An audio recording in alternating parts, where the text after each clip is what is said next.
All right, let's talk about project management. I know. It can sound kind of dry, but stick with me. Whether you're trying to launch a new app, build a house, or even just plan a wedding, there's a secret sauce to getting it done without pulling your hair out. Today, we're going to break it all down and give you a map to get from A to B. So let me ask you this. Have you ever been on a project that just felt like a total train wreck? You know the one.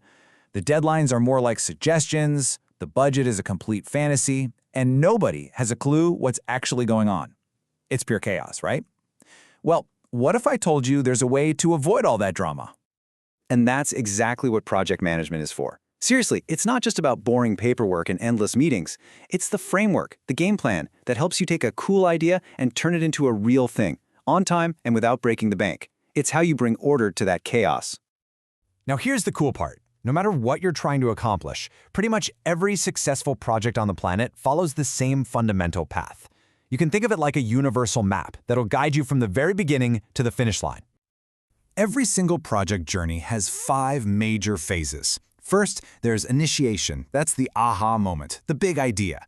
Then you dive into planning, where you figure out all the details. Execution is next, and that's where the rubber meets the road and you actually do the work. While all that's happening, you're constantly monitoring and controlling to make sure you're not veering off course. And finally, you get to closing, where you wrap it all up. This 5-step cycle, it's everywhere. Okay, so everyone uses the same map. But here's the twist. How you decide to travel that map, well, that's a different story. And there are 2 fundamentally different ways to approach the journey.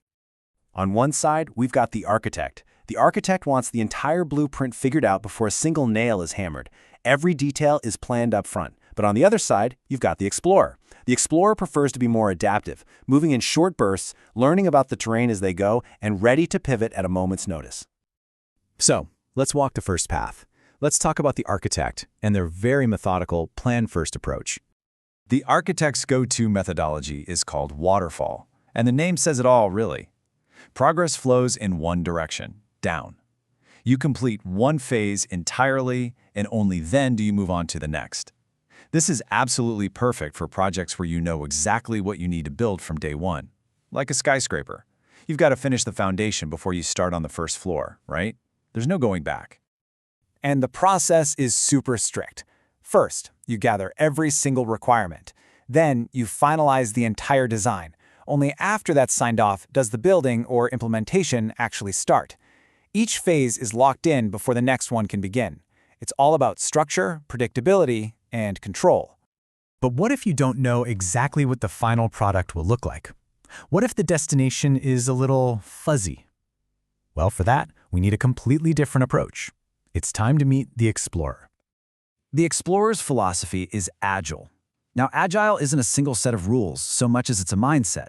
It's tailor-made for navigating uncertainty. It's a lifesaver for projects like software development, where you need to get something out there, see how people use it, and then adapt based on that real-world feedback.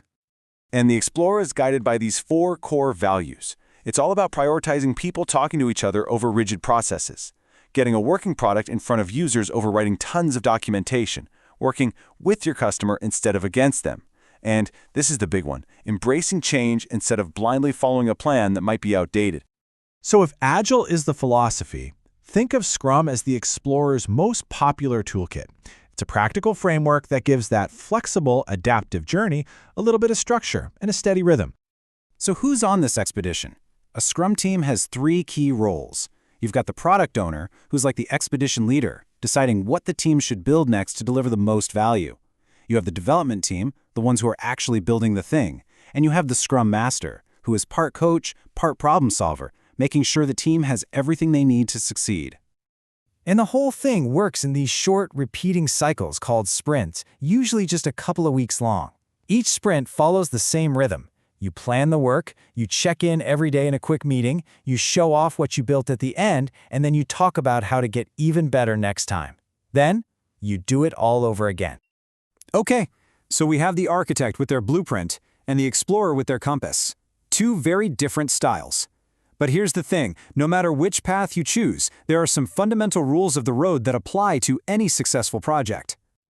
Now, the official project management rulebook lists 12 different principles, but let's be honest, that's a lot to remember. We can actually boil all of that wisdom down to 3 essential rules that you can apply to, well, anything.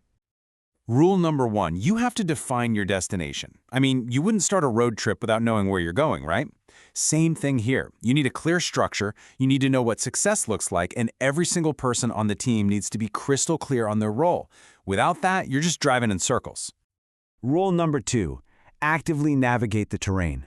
It's not enough to just point the car in the right direction and hope for the best. You have to keep your hands on the wheel. That means managing the scope so you don't get distracted by shiny objects, having a plan for what could go wrong, and constantly checking your progress. And finally, rule number 3, make sure you're delivering real value. At the end of the day, that's the whole point, isn't it? The process, the meetings, the plans, they're all useless if you don't create something valuable. So you have to stay focused on what really matters, measure your performance, and see the project through to a proper finish. But you know, the journey isn't really over when you've reached the destination.